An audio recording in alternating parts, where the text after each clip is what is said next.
โดยเฉพาะปฏิการอินแก้วลินโทหรือว่าครูบาอ่องผู้ประสิทธิ์ประสาทวิชาตั้งแต่แรกมาจนถึงท่านพระครูโคสิทธิ์ปริยัติยาบอนเพิ่นบอกเสมอกันครูบาอาจารย์ว่าเหมือนกันว่าอยู่วัดจะไปอยู่บ่ได้มันไว้พระสวดโยโกห้องแล้วก็นำธรรมคำสอนขององค์พระสัมมาสัมพุทธเจ้าผู้จางอย่าจงฟังพ้องซึ่งธรรมาภาพได้ทำตามที่ครูบาอาจารย์เพิ่นได้สอนเสมอมาตั้งแต่วันแรกจนถึงวันนี้ได้แต่ต่อไปครับเพราะฉะนั้นญาติโยมทั้งหลายธรรมาภาพได้เอายกบทกลอนบทนึงว่าถ้าโลกนี้มีธรรมประจำที่เมื่อทำดีจะไม่ดีมีที่ไหนมีสุขบ้างทุกบ้างช่างปนไรเป็นวิสัยของมนุษย์ปุถุชนก็ขยายใจความของญาติโยมมาหลายปีดีดักก็ยังบรรจบมาเสี่ยงกันเด้อก็มันเป็นจริงอย่างที่บทกลอนเพิ่นว่าก็อีเด้อเฮาจะหันกันได้ทุกเมื่อเช้าวันธรรมะไม่กลับมาโลกาจะวินาศเพราะฉะนั้นญาติโยมทั้งหลายจะหันได้บ้านเมืองของเฮาวุ่นวายโจรผู้ร้ายฆ่าจริงบิ่งปล้นอย่างต่างๆลักหนาประบ้านอยู่ทุกเมื่อเช้าวันไปปอโคเซ็นเตอร์แหมคอเซ็นเตอร์แหมจุหลอกเอาความพวกนี้มันมีศีลมันมีธรรมนะญาติโยมทั้งหลายก็หันกันได้อยู่ทุกเมื่อเช้าวันทำอย่างหนึ่งท่านพระครูสังฆบริหารธรรมนูญธรรมคุโน เพิ่นได้ฝากบทกลอนไว้1 บทเพิ่นบอกว่าสังขารเจตสะสวยต้องมันทำดีสังขารเจตสะสวยต้องสร้างความดีเพราะฉะนั้นญาติโยมทั้งหลายอาตมาก็จะอู้ในเรื่องของบุญสุโขปุญญะจะอุจจโยการสร้างสมบุญนำบุสร้างสมบุญนำบุญสุโขปุญญะจะอุจจโยการสร้างสมบุญนำสุขมาหึคนที่ทำบุญส่วนตานมีบุญอย่างใดและได้บุญอย่างไรบุญคือความอิ่มเอิบใจบาปคือความเศร้าหมองบ่อบุญนาที่ดีดินดีปุ๋ยดีปลูกก็ยังก็ย่อมงดงามได้ผลดีเหมือนกันคนที่มีศีลดีบุญดีจะทำอะไรอย่างก็ย่อมเจริญงอกงามตาหูปากจิตใจมือเท้าเป็นบ่อเกิดแห่งบุญและบาปจะปิดบาปสร้างบุญในตัวได้ทุกวันตาพ่ออันหยังมันเป็นบุญหูฟังอันหยังก็คือมันเป็นบุญแต่มาปอปากอย่าโอ้อันหยังก็คือเป็นบุญใจคิดอันหยังก็คือเป็นบุญมือทำอันหยังก็คือเป็นบุญตีนเดินไปในเส้นทางแห่งบุญเดินเจ้ามาจะปลูกบุญในตัวสร้างสวรรค์กับชีวิตโดยอวัยวะในตัวตนญาติโยมมุ่งส่วนทำทั้งหลายมาถึงบอกญาติโยมเสมอว่าทุกเมื่อเช้าวันจาก10 โมงจนถึง11 โมงยุคนี้เป็นยุคโควิดหลายท่านโดยกันมาได้ไปไหนอยู่กับเย้าเฝ้ากับเงินอยู่กับลูกหลานตานเต้าบางคนเป็นเวลาอันเหมาะตอนนี้กำลังทำกับข้าวกับปากให้ลูกหลานตานเต้าได้กินกันไปไหนบ่ได้เปิดวิทยุฟังเน้นน้อยตัวนี้ไปญาติโยมทั้งหลายสถานีวิทยุFM 104.5ของวัดไผ่หินเป็นสถานีเพื่อพระพุทธศาสนาเผยแผ่นำธรรมคำสอนขององค์พระสัมมาสัมพุทธเจ้าให้ญาติโยมได้ฟังกันช่วยกันสร้างช่วยกันจันโดงเพราะฉะนั้นญาติโยมทั้งหลายนี่หนทางหนึ่งเปิดตลอด24 ชั่วโมงโดยที่บ่มีโฆษณาบ่มีโฆษณาฟังได้ญาติโยมทั้งหลายเดินเจ้ามาว่าปลูกบุญในตัวสร้างสวรรค์ในชีวิตโดยอวัยวะภายในตัวบ้ากันบ้าก็คือทุกอิริยาบถทุกลมหายใจทำบุญบ้านใหม่ อย่างต่างๆญาติโยมกำลังเกิดกระเตือบ่า นาที่ดีดินที่ดีกระปุ๋ยต้องดีปลูกก็ยังกระย่อมจะงดงามได้ผลดีเพราะฉะนั้นคนที่มีสติมีสินดีบุญดีจะทำมาอย่างย่อมเจริญงอกงามแจ้งมาตาก็พอหูก็ได้ยินเสียงจากในน้อยตัวนี้ตาก็โอ้ไปธรรมาถึงบอกจัดโยมมุมส่วนดำทั้งหลายว่ากึดยังได้ก็จะอุ้งจัดโยมฟังในเรื่องของธรรมะในเรื่องประสบการณ์คนเฮาบางครั้งบางทีเข้าใจบ่เข้าใจบางเรื่องบางอย่างบ่เข้าใจในเรื่องของพุทธศาสนาก็ตุกต่อไปอย่างคนเกกมะเลเกเรกินเหล้าเมายาบางทีธรรมะหูตุกตัวแต่เอาหัวบ่รอดเอาไปก็ตัวบ่รอดในสมัยที่เฮาถือปฏิบัติตามหลักคำสอนในสมัยเนี้ยเฮาถือหลักคำสอนก็เขาวัดก็มีแต่ความวุ่นวายกายกองมันมีที่สิ้นสุดมาว่าวัดบางนำไหนโดยเฉพาะที่มีความทะเยอทะยานอยากเต็มหัวจิตหัวใจแล้วมันจะมีสุขในการทำให้ใจเป็นสุขทั้งวัฏฏะสงสารได้อย่างไรเนี่ยญาติโยมทั้งหลายศาสนาที่สอนเฮาอย่างนี้สอนเฮาอย่างนี้ครับหมู่เฮาบ่เข้าใจเรื่องหลักคำสอนในทางพุทธศาสนาแต่นั่นแหละถ้าเฮาเข้าใจในหลักคำสอนของศาสนาหมู่เฮาก็มีความสุขในการนับถือพุทธศาสนาเป็นผีก็เหมือนกันเป็นเทวดาก็เหมือนกันรู้จักว่าพุทธศาสนาเป็นแบบไหนก็เอาหลักคำสอนมาประพฤติปฏิบัติสัทธาเทวมนุษย์สานังพุทโธภควาแปลว่าพระพุทธเจ้าเป็นครูของเทวดาเป็นครูของจิตวิญญาณเป็นครูของมนุษย์ทั้งหลายเนี่ยญาติโยมทั้งหลายหมู่เฮาบ่เข้าใจแนวเรื่องของพุทธศาสนากระตุกต่อไปแสวงหาต่อไปบ่เดี๋ยวญาติโยมทั้งหลายเฮาจะหันได้บ่ใจลัทธิของศาสนาพุทธก็หันได้ว่าแห่ไปไว้สิ่งศักดิ์สิทธิ์อย่างต่างๆที่เขาเกิดก็อย่างกันอย่างที่หันตะวาวันซึ่งและยังเป็นตอนนี้อยู่นั่นคือน้ำเหล็กไหลมารักษาโรคภัยต่างๆอย่างได้คนไปรอคิวถ้าเอาเป็นคืนเป็นวันต้องมีคิวถ้ารอเพื่อจะได้น้ำเหล็กไหลไปกินญาติโยมทั้งหลายถ้าน้ำเหล็กไหลรักษาได้โรงพยาบาลหมอก็ต้องมีนะไปกินน้ำเหล็กไหลหลงตัวลืมกายลืมแก่หลงผัวหลงเมียลืมพ่อลืมแม่ญาติโยมกำลังกระตุ้นหลายสิ่งหลายอย่างที่เราทำกันนอกลู่นอกทางของในเรื่องของการความเชื่อเพราะฉะนั้นญาติโยมทั้งหลายสัทธาเทวมนุษย์สานังพุทโธภควาพระพุทธเจ้าของเราเป็นครูของเทวดาเป็นครูของจิตวิญญาณหลายสิ่งหลายอย่างที่เราไปไหว้อย่างกันก็ยัง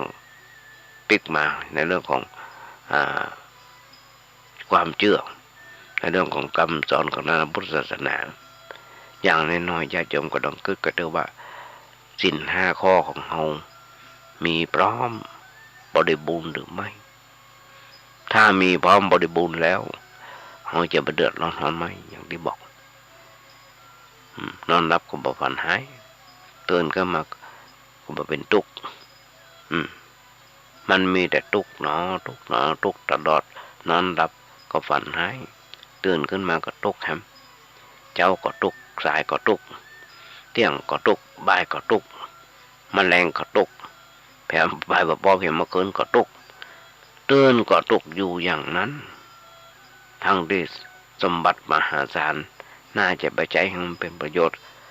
สุขในการใช้จ่ายเงินทองมามีมันแตกมันมีบ่มีมันตุกในการใช้จ่ายเงินทองหรูหราผู้ฝ่าเกินสถานะของตัวเก่าอันเนี้ยบ่ปอดิ้นรนขนขวายจนคนดีก็กลายเป็นคนเร็วจากคนที่เคยสง่างามก็กลายเป็นดิ้นรนหาเหมือนกับแมวที่ดิ้นตายเหมือนกับหมาดิ้นตายเพราะมันบ่สง่างามในสมรภูมิในสมรภูมิของการเกิดเป็นมนุษย์ในภพภูมิของการเกิดมนุษย์ยิ่งพระพุทธศาสนาบ่ฮู้จักกาลเทศะผีก็พ้อกันมนุษย์ก็พ้อกันญาติโยมมุชนดำทั้งหลายลองคิดก่อนสักหน่อยอาตมาถึงบอกญาติโยมทั้งหลายว่าวันนี้วันหน้ามันต้องมีการแปรเปลี่ยนบางคนธุรกิจล่มละลายนี่สินท่วมตัวผัวมีเมียน้อยเมียนอกใจเงียนมาจบตกงานถูกลดตำแหน่งถูกปลดหมดอำนาจเขาจะหันได้อยู่ทุกเมื่อเจ้าบัญญาติโยมทั้งหลายเรื่องที่จะมาประเดี๋ยวเนี่ยถูกปลดหมดกำลดตำแหน่งถูกปลดหมดอำนาจในโรงงานอย่างต่างๆพนักงานตกงานเป็นร้อยเป็นพันหันกันอยู่ทุกเมื่อเจ้าบัญหมายปอนี่สินท่วมตัวผัวมีเมียน้อยเมียนอกใจบางคนญาติโยมทั้งหลายกลับไปสรรเสริญอย่างคุณแผนพระจายแต่ว่าวันซื่นมีเมียเป็น3เป็น4อยู่กันถ้าอยู่กันบ่ผิดบ่ทะเลาะบ่แว้งกันก็คงไม่มีปัญหาแต่นี่มันบ่ใช่มีแต่ผิดมองใจกันขนาดว่าเอาปืนไปยิงเปิ้นฆ่าเปิ้นตายเพราะอย่างญาติโยมทั้งหลายเพราะมันบ่แต่ถ้าเอาไปเปรียบเทียบกับเรื่องของความตายที่กำลังไล่โดยก้นเข้ามาอยู่ติดหลายคนที่เป็นสวมันเปรียบเทียบกันบ่ได้เลยทั้งเพราะฉะนั้นเรื่องใดที่โดยมาก็เป็นเรื่องของนอกตัวของเขาถือเห็นว่ามันเป็นเรื่องเล็กๆน้อยๆเป็นเรื่องของโลกที่จะต้องแปรเปลี่ยนไปและยังมีช่องทางอื่นๆนักหนาปาป้านที่จะแก้ไข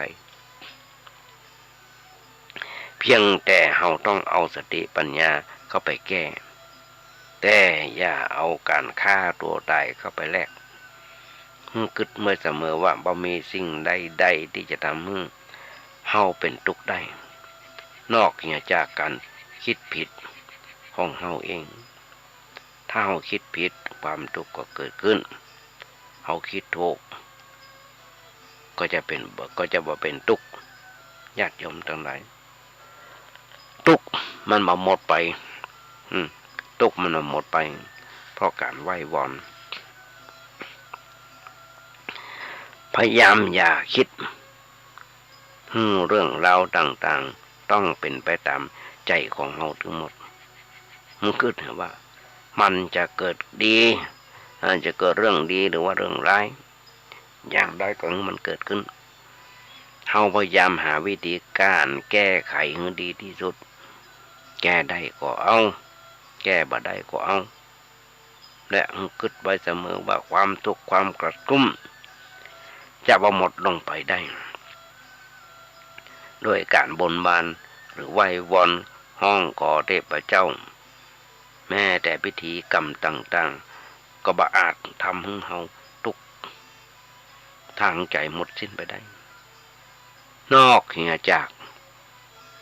การจะต้องมีสติปัญญาหรือการคิดอย่างถูกต้องในเรื่องนั้นๆความตกใจจะหมดสิ้นลงไปได้ญาติโยมลองคิดก่อนสักหน่อยนะ คนเฮาทุกเมื่อเจ้าบันเปิ้นถึงบอกปัญหาโก้กับชีวิตปัญหาเหมือนกับมันบอกซื่อๆบอกตรงๆเต็มว่าปัญหามันบอกตรงๆอยู่แล้วในตัวว่าต้องหาต้องเสาะหาอย่างหาทางแก้ไขปัญหาเรื่องงานก็ดีหนี้สินก็ดีผัวชอบแมวเมียชอบเล่นไพ่ลูกติดยุกติดยาลูกสาวหนีไปกับพ่อใจเฮาก็ต้องแก้ไขไปตามเรื่องนั้นๆจะแก้ไขได้ดีแค่ไหนก็ต้องค่อยๆคิดแก้ไขกันไปแต่เฮาจะต้องเข้าใจไว้โดยว่าปัญหาเราเนี่ยจะแก้ไขกันสักเท่าใดมันก็มีวันหมดไปจากโลกจากชีวิตเขาเพราะมันเหมือนกับเป็นปัญหาของโลกแตกเป็นปัญหาโลกแตกที่แก้กันสักเท่าใดก็ไม่มีวันหมดวันสิ้นและนับวันจะยุ่งเหยิงซับซ้อนมากขึ้นปัญหาบางเรื่องเฮาคิดมากเกินไปบางทีคิดอยู่ในเส้นเลือดในสมองแตกคิดจนเครียดเมื่อระวังไว้ให้ดีว่าเฮาจะแตกก่อนโลกญาติโยมหุ้นส่วนทำทั้งหลายก็ต้องบอกยุคนี้เป็นยุคโควิดมันเป็นยุคโควิดทำมาหากินก็บอกคล่องขัดสนวุ่นวายไปหมดจักเหนือจักใต้บางทีล้มละลายกันเปิ้นถึงบอกล้มวันนี้ว่าลุกขึ้นยืนในวันหน้าเมื่อต้องการประสบความเมื่อต้องการคนเฮาเมื่อต้องประสบกับปัญหาชีวิตจากเรื่องใดๆก็ตามจนถึงขั้นทำให้เฮาล้มทั้งยืนย่างมาเป็นท่าแค่เฮาจะไปนอนอย่ายอมพ่ายแพ้อย่ายอมพ่ายแพ้ตกมันจะไปยอมการกับมันเฮาต้องคิดเห็นว่าเฮาจะเป็นถึงเฮาล้มละลายวันนี้แต่ล้มเพื่อการพักยกและพร้อมที่จะลุกขึ้นยืนต่อไปสู้อย่างแข็งแกร่งในวันต่อไปเฮาล้มได้แต่อย่านอนอย่าสิ้นหวังเฮาล้มวันนี้แต่ล้มเพื่อลุกขึ้นยืนในวันหน้าเมื่อเกิดเห็นว่าตอนเนี้ยเฮาเป็นแบบอย่างเหมือนต้นไม้เมื่อถึงฤดูกาลเปลี่ยนใบประเดี๋ยวเนี่ยญาติโยมทั้งหลายลองมาคอยที่โบสถ์วัดประแดงนี่ดูเป็นวัดที่มีต้นไม้หนักแล้วก็ใบไม้หล่นเต็มกวาดประวันมาไหวมันสลัดเปลี่ยนใบเอาใบเก่าเหี่ยใบเก่าหล่นลงมาเหี่ยจนเกลี้ยงต้นอย่างใบไม่สักเต็มพัดจนล้นหมดเลยจนไม่ยังแต่พอให้มากี่วันฤดูฝนฤดูกาลมาเยือนมันกลับผลิดอกออกผลเห็ดเต็มต้นอันนี้ญาติโยมทั้งหลายเป็นการแสดงเงาหูว่าย่อมมีการเปลี่ยนแปลงเป็นไปธรรมดาเป็นธรรมดาเหมือนกับต้นไม้จิตใจของคนก็ย่อมบ่มีทุกข์เพราะเขาคิดดีทำดีคิดอย่างมีสาระคิดอย่างมีสาระชีวิตของคนเราเปิ้นเปรียบกันไว้ครูบาอาจารย์เปิ้นเปรียบบ่เหมือนกับการล่องเรือชีวิตคนทำธุรกิจญาติโยมก็ต้องคิดกันญาติโยมต้องคิดก่อนนะชีวิตคนเราทำธุรกิจนักทำงานต่างๆในทุกระดับชั้นหรือแม้แต่การใช้ชีวิตอยู่ในครอบครัวบ้าตั้งอะไรอย่างกับการร่องเรือสู่ท้องทะเลเพื่อจับปูจับปลามันก็ต้องย่อมพบปะเจอกับปัญหา รือว่ามรสุมต่างๆมีทั้งคลื่นลมแห้งพายุมันก็ฝนมันก็ตกกระหน่ำแต่มรสุมเหล่านั้นมันก็บัดได้เกิดขึ้นเสมอไปเพียงแต่เกิดขึ้นชั่วครั้งชั่วคราวต้องแต่เมื่อเรือยังบัดแตกบัดจมลงเขาก็ยังสามารถหาปูหาปลาปิกหาบ้านเบื่อเลี้ยงชีพกันต่อไป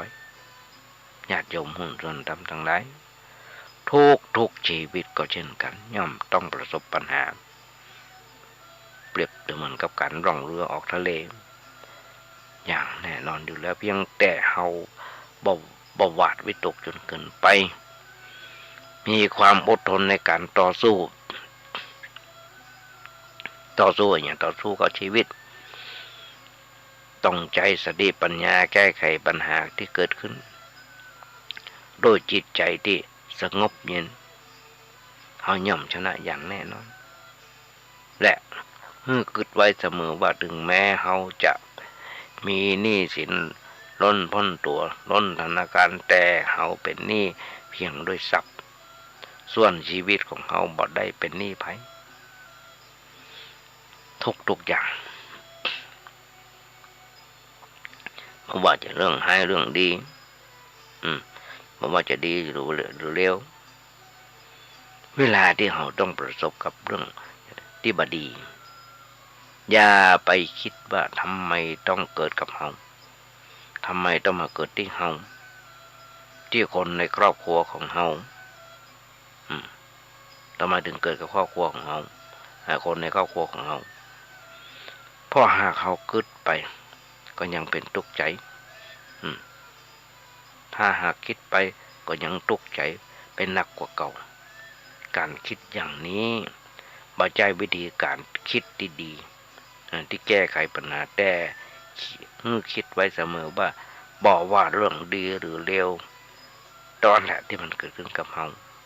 และเมื่อมันเกิดขึ้นแล้วก็บ่ต้องไปหวาดกลัวหรือตื่นเต้นกับมันเกิดยอมรับและกล้าเผชิญหน้ากับมันอย่างบ่หวั่นไหวญาติโยมหุ้นส่วนธรรมทั้งหลายทุกคนถึงไร้ทรัพย์สินแต่บ่ไร้ปัญญาบางคนยุคนี้สมัยนี้เมื่อธุรกิจการงานเกิดขาดทุนย่อยยับเพราะว่าเป็นสิ่งอันอย่างที่เราหวังต้องพังพินาศที่เราเคยหวังไว้นะต้องพังพินาศแม้จะบ่มีอย่างเหลืออยู่เลยก็ตามแต่คิดเห็นว่าสิ่งเหล่านี้ประสำคัญอย่างนักหนาป่าป้านเพราะมันเป็นสิ่งที่จะต้องแปลเปลี่ยนไปตามเหตุปัจจัยทั้งเฮาและคนอื่นๆก็ต้องพบปะเจอกับความมาแน่นอนด้วยกันทั้งนั้นญาติโยมทั้งหลายเนี่ยคือเหตุและผลที่จะมานั่งนั่งจากญาติโยมฟังเป็นแบบนี้หรอไข่พ้องต้นตัวต้นหรือตัวใครจะรู้จักเข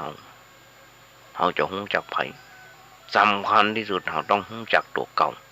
เราจะรู้ใจไผจะรู้ใจเรา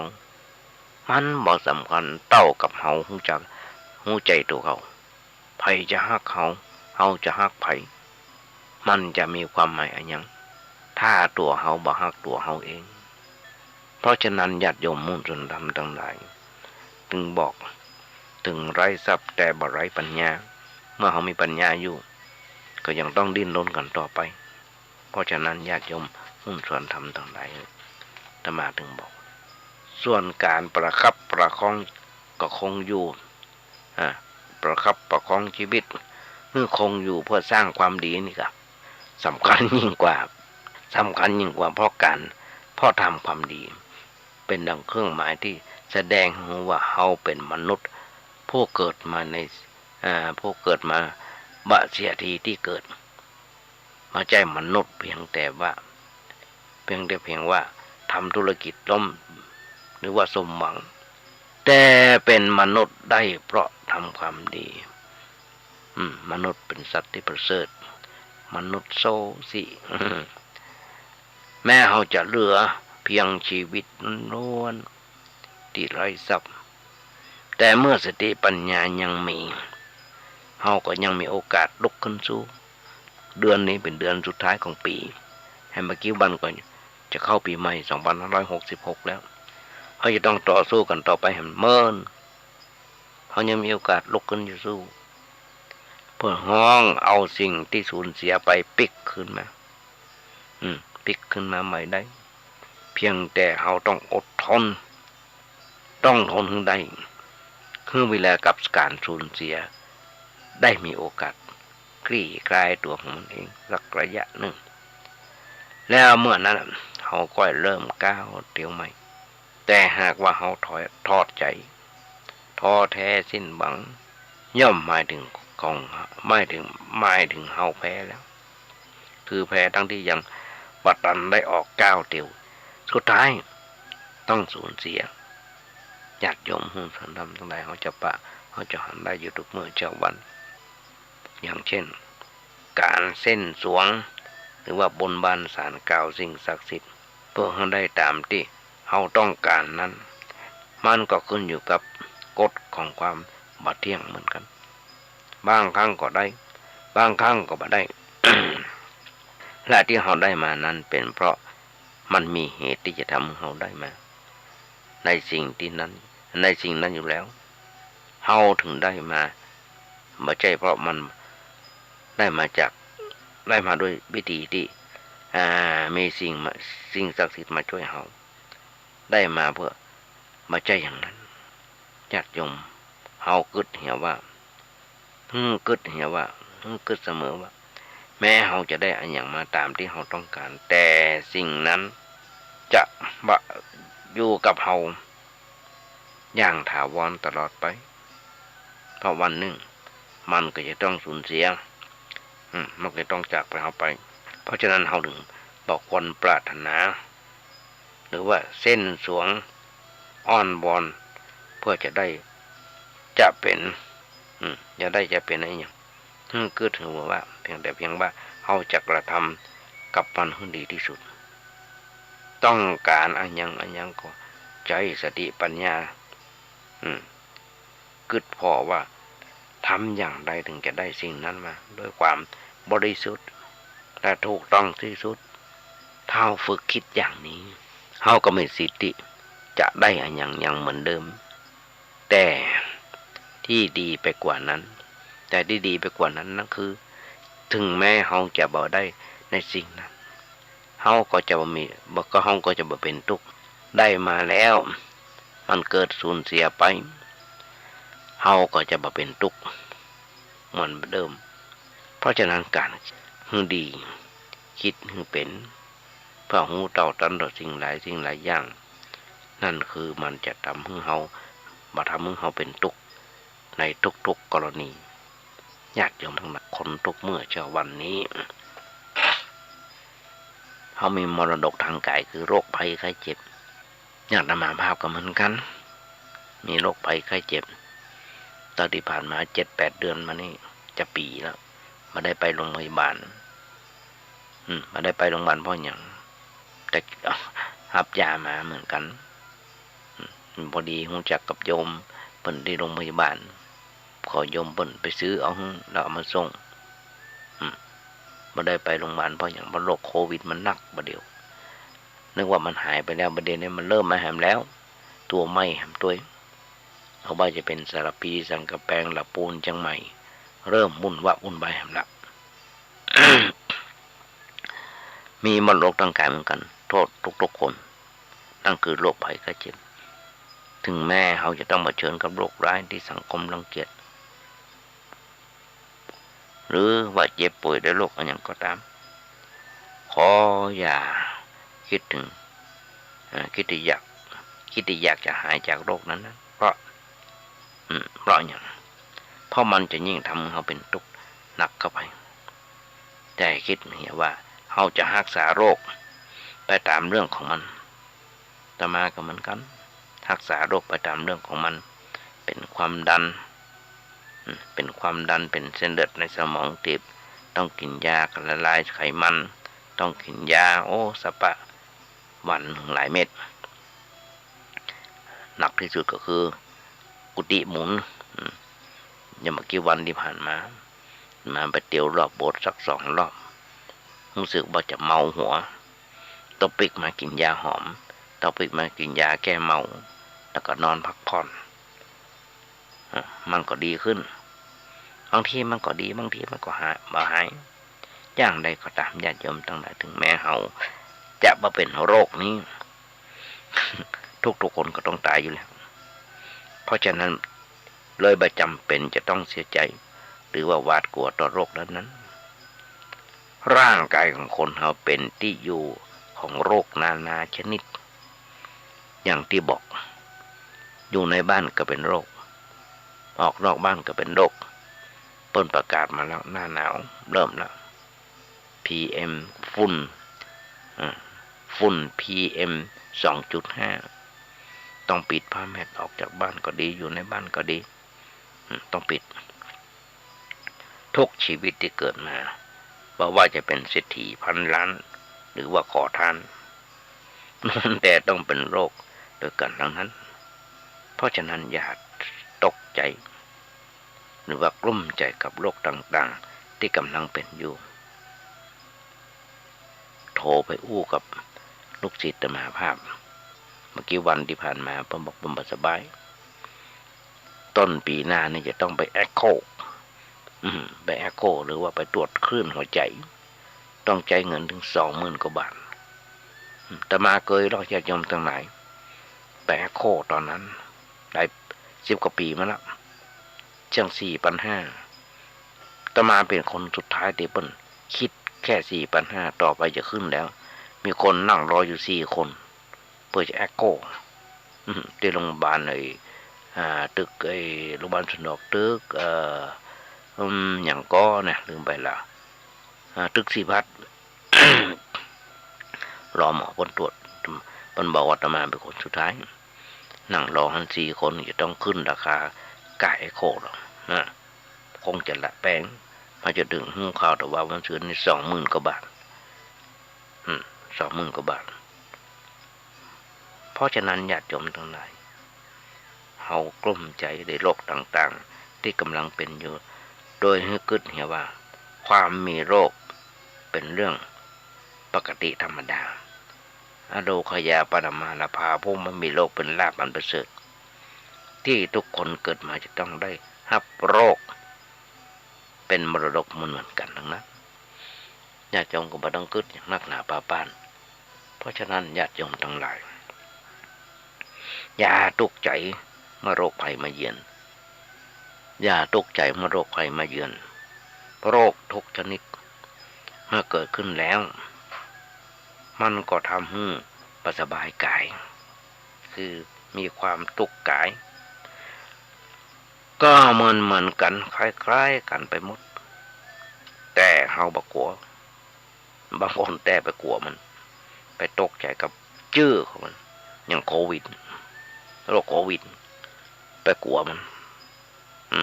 ไปกลัวมันก็บ่กลัวก็บ่ได้บ่กลัวก็บ่ได้มันแหละเพราะมันติดง่ายแต่ก่อนนี่หายยากเพราะยาวัคซีนมันยังมี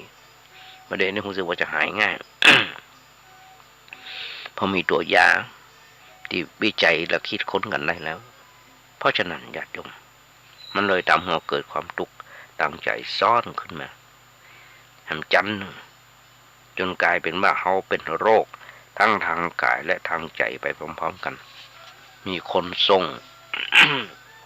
มาทางเฟซบุ๊กทางไลน์มาควรระวังโรคโควิดเข้ามาอย่างนั้นอย่างนี้ก็รับฟังไว้อ่านไว้แล้วก็มาเตือนญาติโยมทั้งหลายย้อนรอยถอยความไปบางคนเป็นโรคเอดส์เป็นโรคมะเร็งก็ยังโรคมะเร็งนะญาติโยมทั้งหลายคุณหมอท่านหนึ่งอายุ27-28เป็นหมอดีมือหนึ่งของประเทศไทยของคนหนึ่งตำรวจสารวัตรอายุ28-29ก็เป็นโรคมะเร็งแต่ว่ามันจืนมีหนุ่มสาวคู่หนึ่งตัวแฟนเปิ้นไม่ยิงตัวไม่ยิงเป็นมะเร็งไปทำคีโมมาหัวโล้นต้องโกนหัวผมมันร่นก็เลยโกนหัวผ ผัวก็โกนตัวหำบ่มือเสียเปรียบกันเนี่ยญาติโยมทั้งหลาย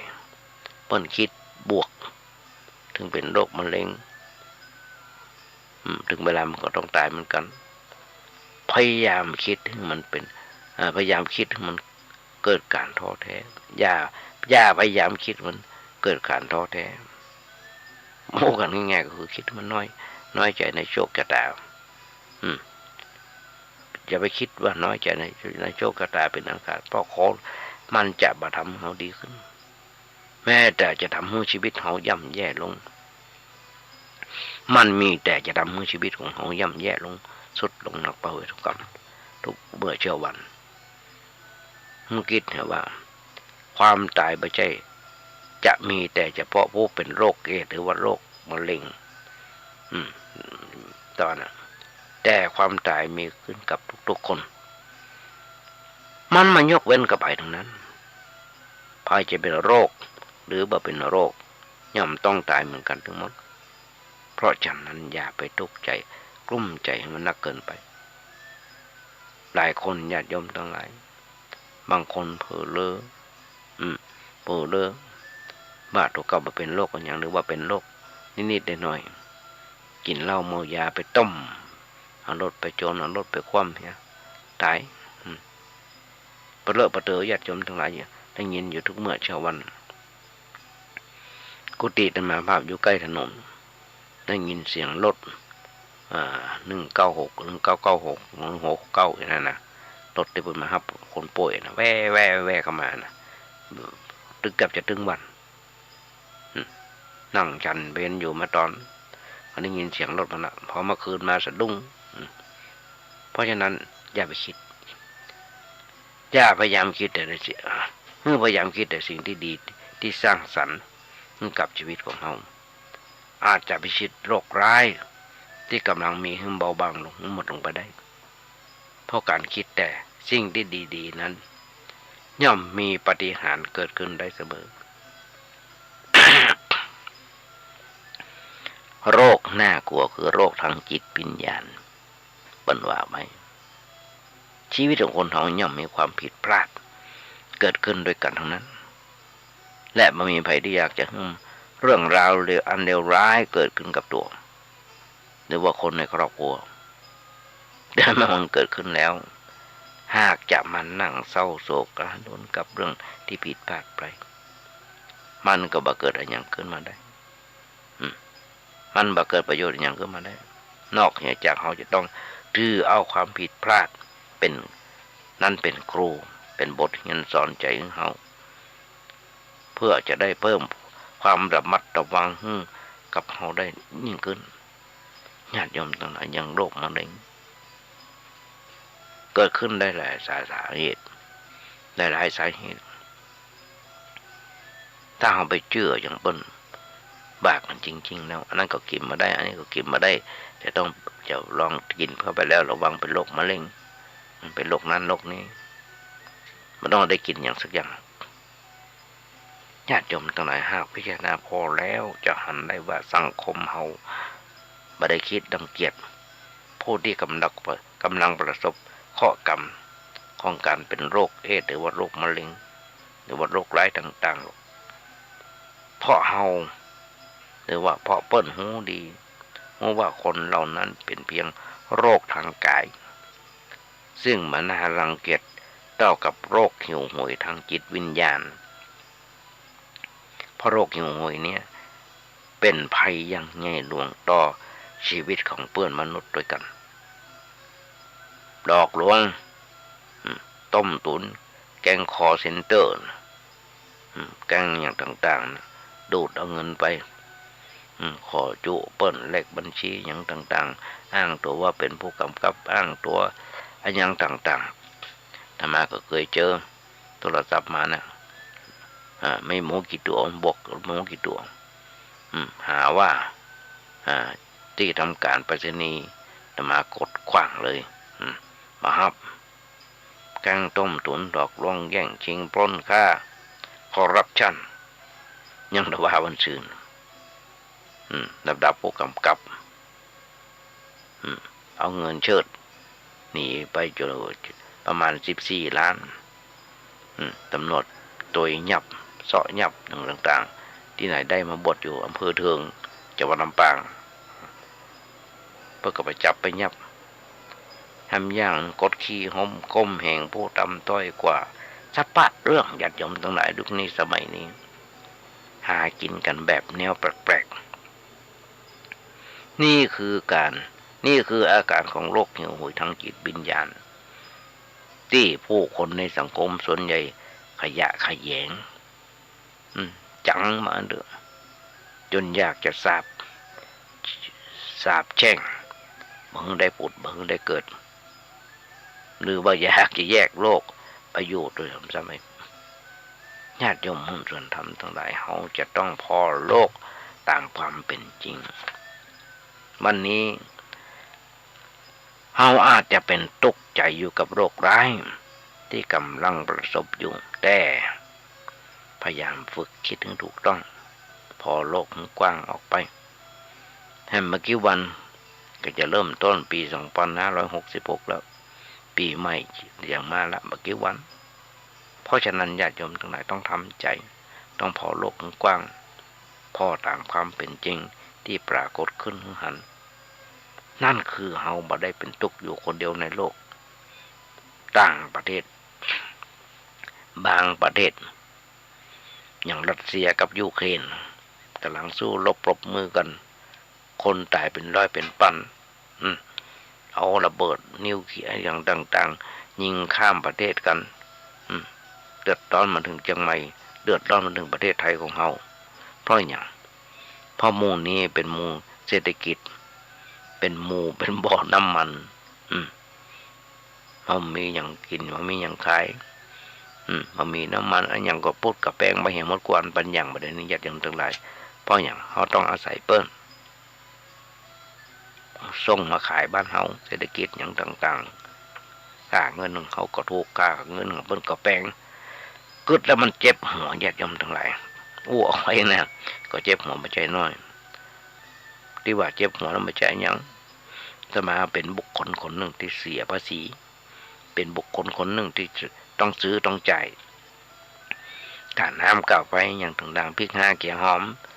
อย่างกระปุกกระแปงมาหมดแต่ก่อนซื้อข้าว5 บาทกินได้ไป2 คาบมาเดี๋ยวนี้10 บาทได้คาบเดียวน้องก็เกิดคือเฮาบ่ได้เป็นตุกอยู่คนเดียวในโลกอย่างที่บอกคนอื่นๆก็เป็นตุกคนทั้งโลกเพิ่นก็เป็นตุกแบบเดียวกับเฮาจะต่างกันก็แต่เรื่องราวที่ทำเฮาที่ทำให้ตุกตอนเฮาอาจจะเป็นตุกเกี่ยวกับเรื่องโรคร้ายส่วนแฮมหลายคนกำลังตุกใจอยู่กับเรื่องธุรกิจล่มละลาย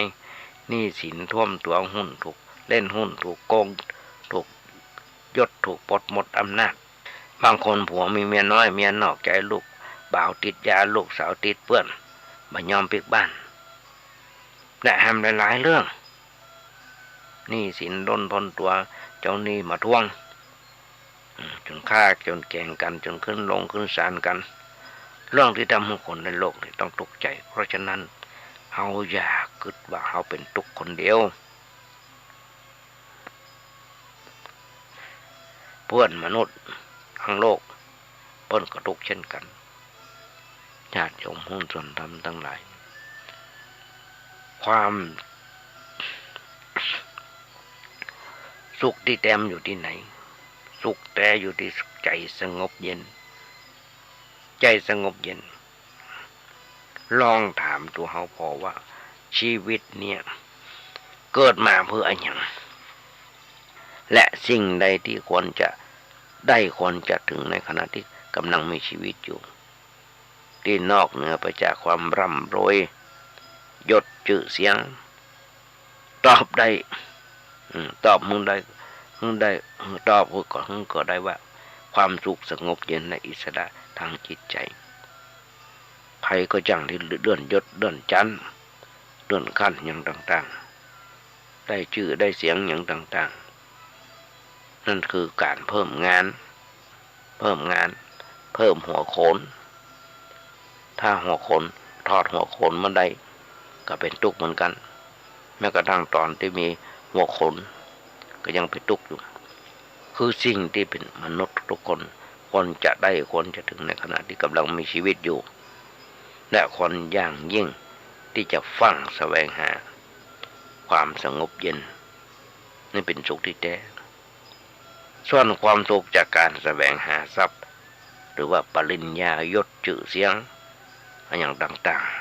ๆที่ลงสมมติยึดถือกันว่าเป็นความสุขนั้นแท้ที่จริงนั้นเป็นความสุขกอไก่สะกดไม่ใช่ขอให้สะกดแล้วเปิ้นเฮามาสุขไม่สุขเกลี่ยมคือสุขที่เผากายเผาใจเราร้อนเดือดพ่านกระวนกระวายอยู่บัดติดมาเป็นสุขสงบเย็นที่แท้จริงความสุขแท้คือความสงบเย็นไม่ได้เกิดขึ้นจากการแสวงหา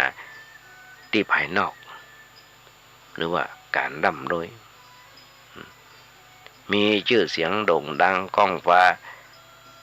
แต่เกิดจากการพอย้อนปิกเข้ามาในจิตใจของตัวหลงละเลงหาว่ากูเป็นคนชื่อเสียงโด่งดังทะเยอทะยานแต่ในที่สุดแล้วไปถึงดวงดาวตกอย่างตะวันวันซึ่งมีดาราหลายๆท่านไปโกงในเรื่องของแชร์โฟลิตอย่างนั้นน่ะ3D 3 เดือนนั่นน่ะจำมาได้ละติดคุกติดตารางกันไปยังมีแหมอยู่นักหนาป้าบ้านเสียหายเป็นพันล้านหมื่นล้านเนี่ยญาติโยมทั้งหลายมันเข้าสู่ที่แจวไปเลยแล้วจะกระปะสุขไม่อยู่ที่ใจสุขนะสุขไม่อยู่ที่ใจทะยานอยากคนที่ร่ำรวยมันมีความสุขกันแต่ก่อนญาติโยมทั้งหลายอาตมาเคยอู้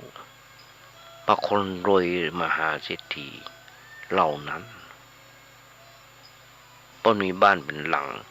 เป็น100 หลัง10 หลังมีรถยนต์แปลงขี่กันเป็น10 กัน20 กันมีเตียงนอนอันที่นุ่มก็นอนได้แค่แผ่นหลัง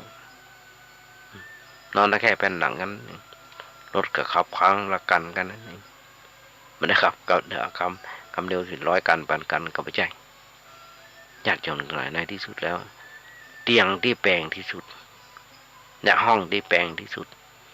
นั่นคือห้อง ICU เตียงที่แปลงที่สุดห้องที่แปลงที่สุดนั่นคือเตียง ICU ใครลองไปนอนสัก2-3 เดือนเถอะเสี่ยงเป็นล้านบางทีทรัพย์สินเงินทองใครให้ใครหน้าไปรักษา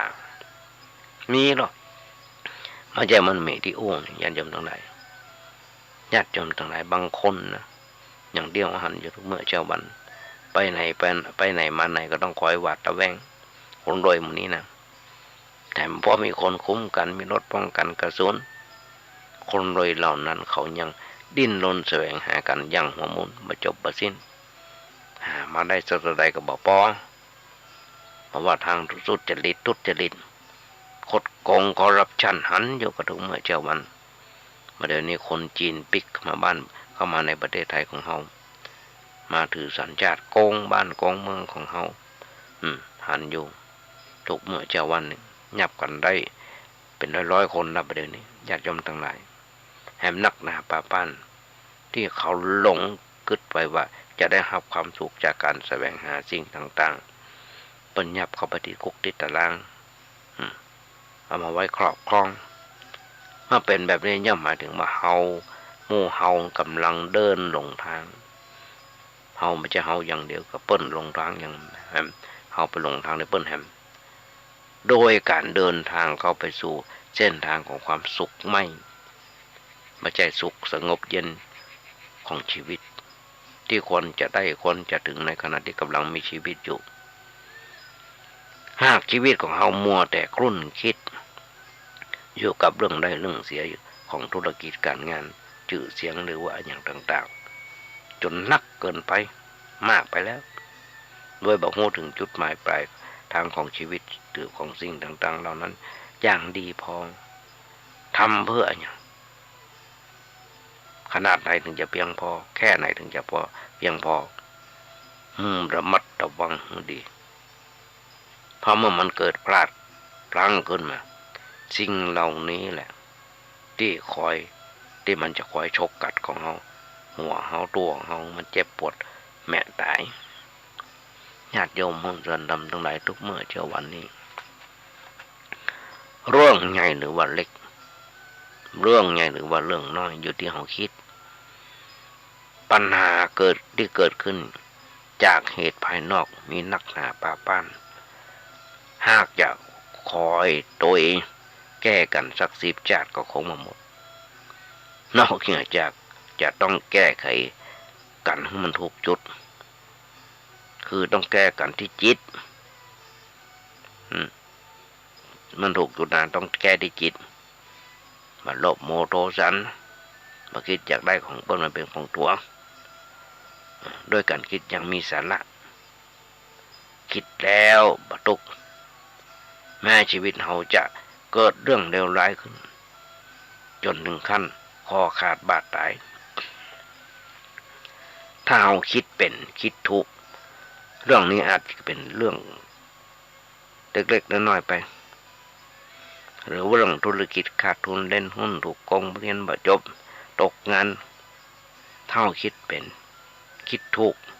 เรื่องนี้อาจจะกลับกลายเป็นเรื่องตลกไปเป็นเรื่องตลกไปมันก็ได้เหมือนกันเพราะทุกๆเรื่องมันเกิดขึ้นอยู่กับความคิดหากว่าเขาคิดดีมันก็ดีหากเขาคิดบ่ดีมันก็บ่ดีโดยแม้ตามที่เขาคิดทุกชีวิตที่เกิดมาล้วนแต่มีปัญหาหรือว่าความทุกข์ด้วยกันทั้งนั้นแม้แต่กระทั่งสัตว์เดรัจฉานที่เขาเอามาเลี้ยงมันมาขอกิน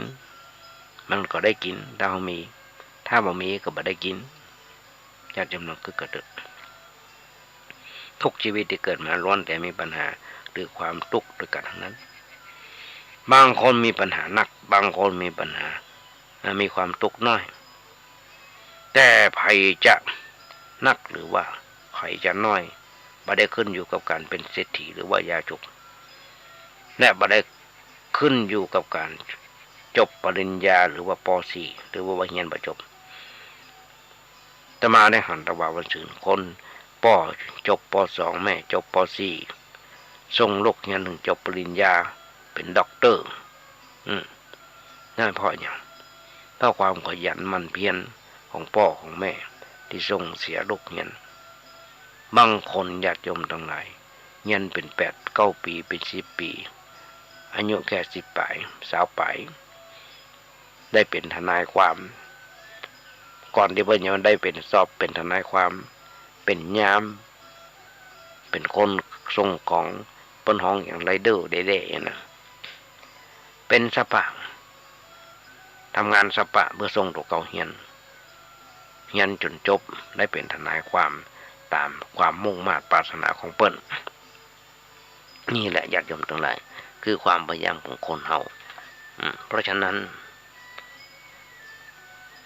ญาติโยมทั้งหลายนั่งอู้ไปอู้มาเร็วพอเวลาจะหมดทำแล้ววันนี้อย่าเลยเวลาเปิ้นมานักหนาพระบ้านละต้องเอารายการนี้จากญาติโยมไปละแต่ท้ายรายการมันในหวังใจเป็นอย่างยิ่งว่าญาติโยมคนไหนอย่างมันนักก็น้อยก่อนจะนำรายการนี้จากไปขอเอางานบุญงานกุศลญาติโยมทั้งหลายได้ฟังกันสักน้อยจวนทำบุญทุนทานด้วยกันทั้งวัดประแดงของเราโดยที่มีท่านพระครูโคศิษฐ์ปริยัติยาพรเจ้าวัดประแดงเจ้าคณะตำบลสุเทพเขต1เปิ้นได้พัฒนาวัดประแดงเจริญก้างกุ้งรุ่งเรืองขึ้นมาหำนักตอนนี้จะต้องมีการพัฒนากันต่อไปบอกบุญญาติโยมหลายร่วมทำบุญทุนทานด้วยกันโทรศัพท์ไปถามเพิ่นได้ว่าเบอร์โทรศัพท์มีอยู่ว่า0818815690081881581560กราบขอบพระคุณในน้ำจิตน้ำใจของท่านครูสมุวิศวัตรวรกิจโจนายสถานีที่มีความเมตตากับเด็กน้อยตัวนี้และญาติโยมทั้งหลายวันนี้อาจจะเป็นวันครบรอบวันเกิดของใครคนใดคนหนึ่งขออำนวยอวยพรสถานที่โยมขอมีความสุขมีความเจริญคิดถึงสายสงความมาตรปรารถนาขอญาติโยมอย่าเจ็บอย่าไข้กันเลยขอเจริญพร